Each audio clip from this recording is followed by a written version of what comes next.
I'm Evan Massey. I'm Aaron Larson. And we did our project about leisure and recreation settings that are the most difficult to adopt to meet ADA laws. Alright, we'll start off with some background information. Title III of the ADA covers public accommodations, commercial facilities, and some private entities. This is where most of the leisure and recreation settings that are difficult to adapt will fall under. They'll fall under the Title III section. In 2014 alone, there were over 4,000 cases involving the ADA. Over 25 cases involved transportation agencies and people with disabilities have been brought to court since 2006. Those were just some of the main cases that might have went to the Supreme Court. And from 2013 to 2014, there was over a 60% increase in lawsuits involving Title III under the ADA. One of the leisure and recreation settings that are most difficult to change is specifically sporting venues. For one, they are expensive to renovate and change after completion, and two, with high amounts of use, it is hard to find time to make changes.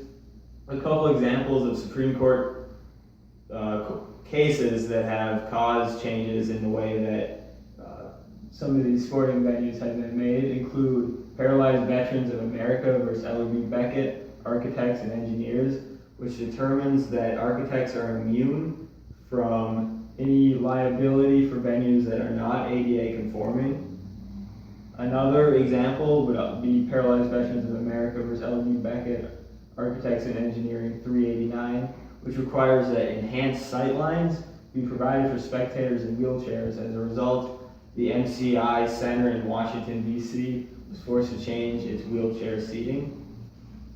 Another example also includes Ellerby and the MCI Center. It determined that a significant majority of all wheelchair seating requires enhanced sightlines.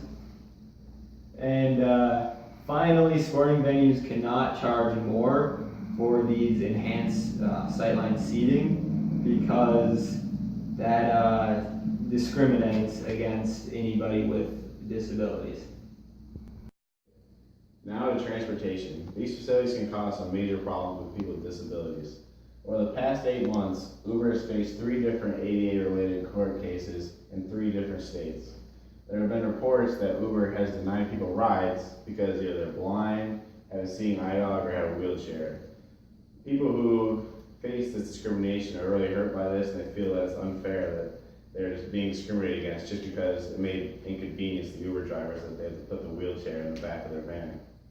Also, in the Duquesne bus line settlement agreement, it is no longer required for any passengers with disabilities to give them advance notice that they have these disabilities. Many of the other court cases that involve bus companies just involve people with disabilities having the same services from employees and accessible transportation as everybody else who use their services. What I found pretty interesting about transportation and the ADA was that the ADA does not regulate air travel discrimination, which I found surprising because I feel like a lot of people use the air travel now more than ever.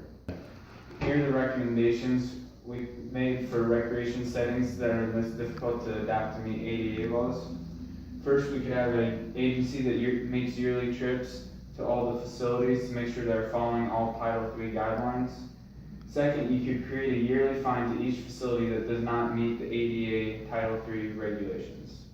Third, you can advertise to get the message out about facilities that aren't meeting the requirements, which would create political pressure on these organizations. Fourth, you could force facilities to close until they make renovations to meet the ADA guidelines. And you could get the ADA involved with airline travel. Currently, there are no ADA guidelines involved in airline travel. And here are our references. Thank you for taking the time out of your day to watch our presentation.